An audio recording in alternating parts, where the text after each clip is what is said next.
Under motions other than government motions, motion 511, Mr. Westhead.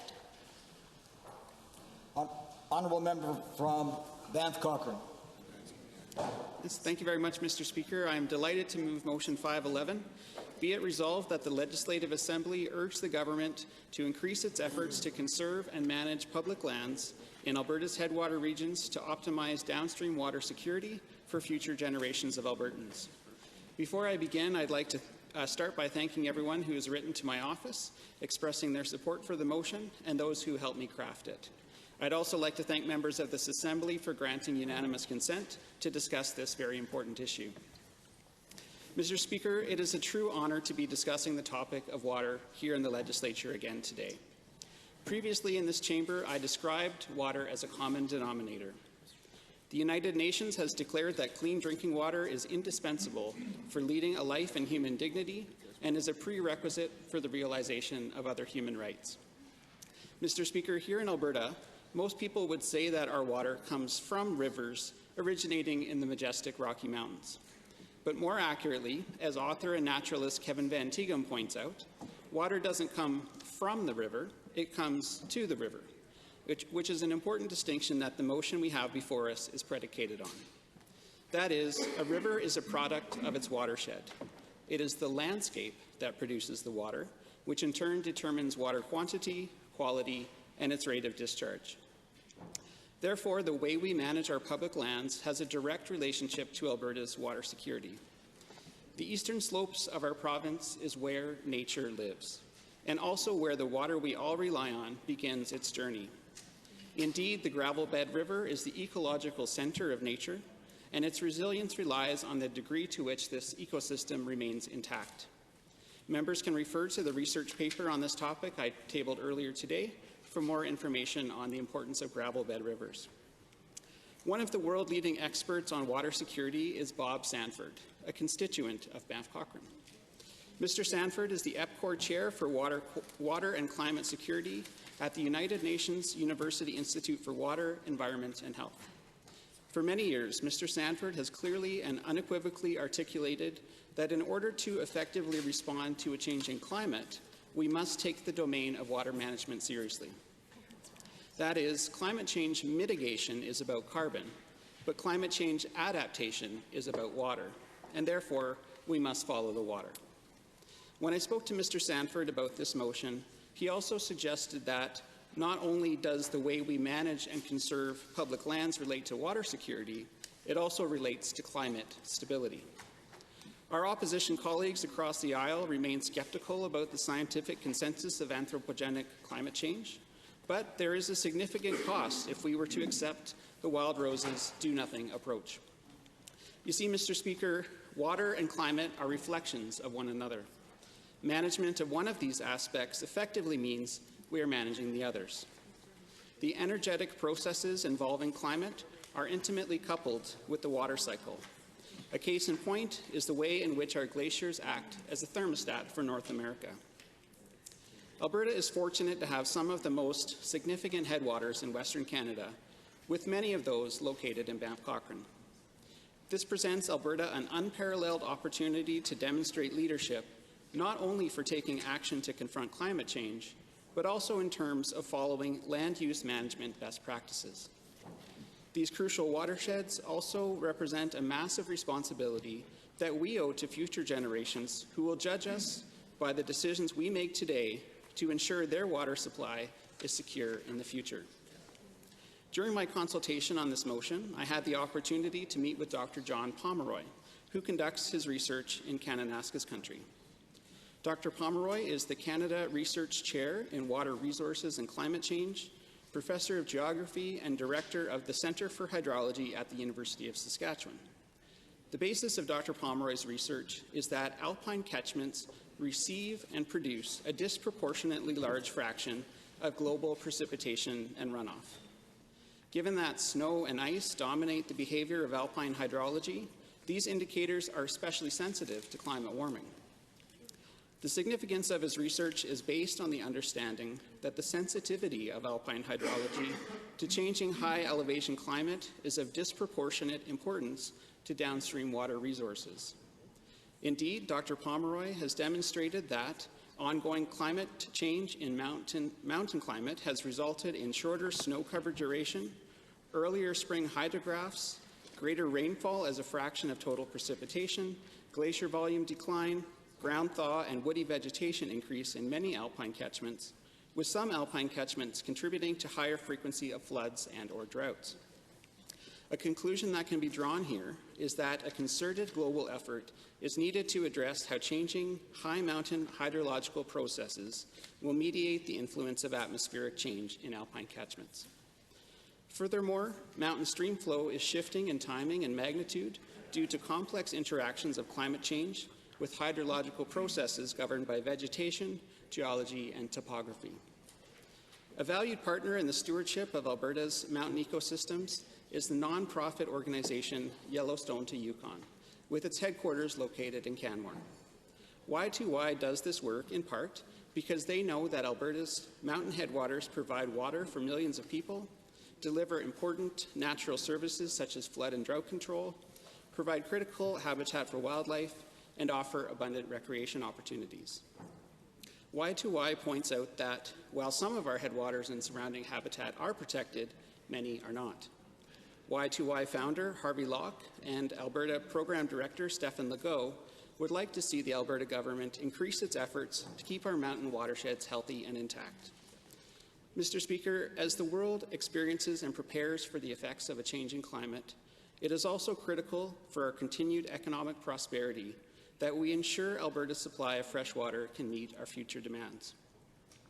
To illustrate the importance of this on a global context, I'd like to once again turn to the work of Mr. Bob Sanford, who points out that the primary response to climate change has been to reduce greenhouse gas emissions. Of course, while this is necessary, it is also inadequate by itself.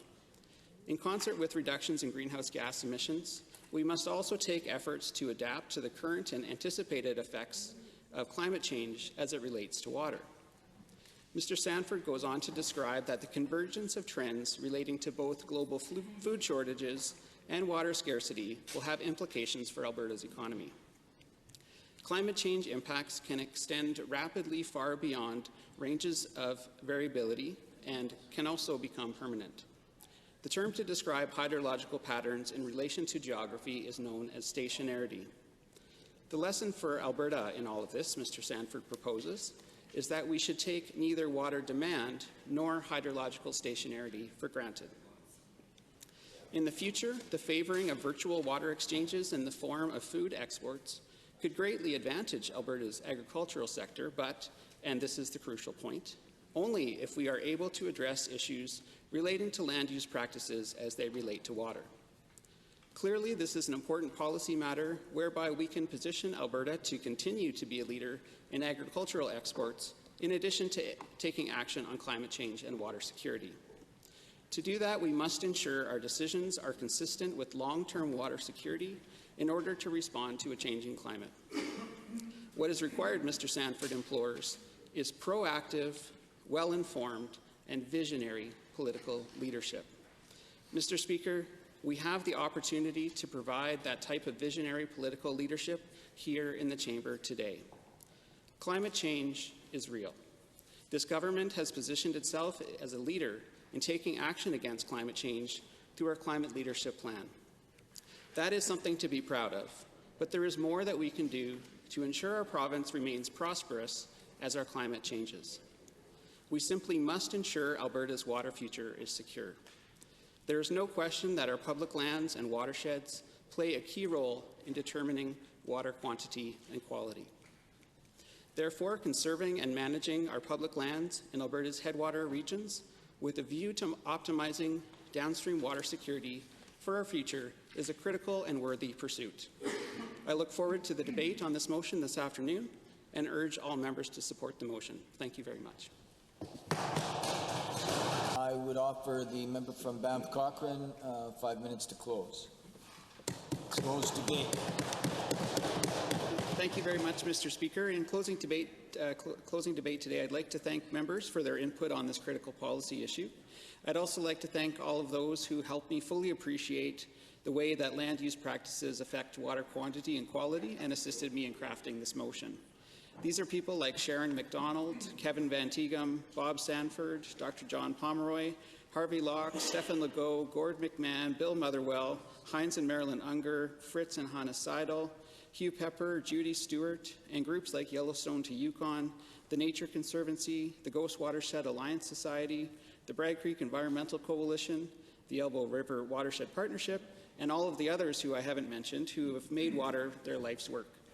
These individuals and groups work tirelessly to raise awareness that the way in which we manage our landscape affects the common denominator that is water. Just in response to some of the comments that were brought up during the debate today, people asking what kinds of things that I would like to see as a result of this motion, I can name two that are quite salient. I think one would be the protection of West Slope cutthroat trout, which are an endangered species, and there's a federal protection order for those fish. Some of the practices that occur in our headwaters can place those fish at risk, and I would like to make sure that we don't lose another species. That's at risk here. Another one is that there's an international goal for countries to reach 17% of their land base as protected spaces. And Alberta is quite short of that. We're doing good work and we have a little ways to go. But looking at some past reports, I was surprised to hear the member for Calgary-Lougheed say that he won't support the motion. But it's not surprising to me because the action of his government when they were in government was described as dismal when it came to conserving protected spaces. So we've got a long way to go there. And I know that the previous government really watered down their commitment to protecting spaces, but we've protected, we've shown action on this file. We've protected the Castle Wilderness area, and there's lots of other activities that we can make sure that we're doing to add and work towards that 17% goal. I'd like to just talk about the way that water is a prerequisite for a strong economy. And I know the member for Calgary Mountain View pointed this out. If we're not managing our water, we're not managing our economy. And I think that's a very powerful statement, Mr. Speaker. And one example that we can turn to here in Alberta that demonstrates that quite clearly is the example of the town of Okotoks. Now, I know that the town of Okotoks has done a very good job in managing the water that they've got, but they've reached the limit of their water allocation, and they're worried that their economy can't grow.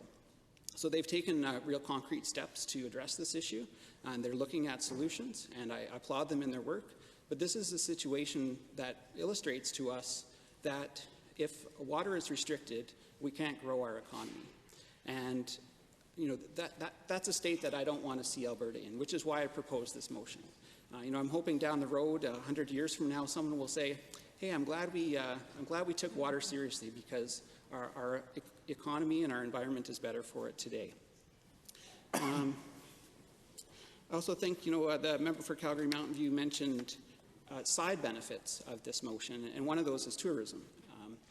Tourism is great, is one of our top economic drivers in the province, and the type of places that tourists like to go are to these protected spaces and national parks and provincial parks. And this is something that we can be very proud of, Mr. Speaker, that we have these places that people from all across the world want to come to Alberta to see. And so not only does this help with water, in terms of water, but it also helps our economy in terms of tourism. So with all that said, Mr. Speaker, I think we've had some really good debate here today. I'm a little bit surprised to see that the official opposition isn't going to be supporting the motion, but it doesn't surprise me because the leader of the official opposition, when under Stephen Harper, they took away protection from hundreds of lakes and rivers across Canada. And so it doesn't really surprise me that they don't take water seriously, and this is certainly not any kind of advice that I want to take from them. So, Mr. Speaker, thank you very much for the debate today, and I look forward to voting on this. On the motion as proposed by the honourable member for Banff Cochrane, all those in favour of the motion, please say aye. Aye. Those opposed say no. No. Motion is passed.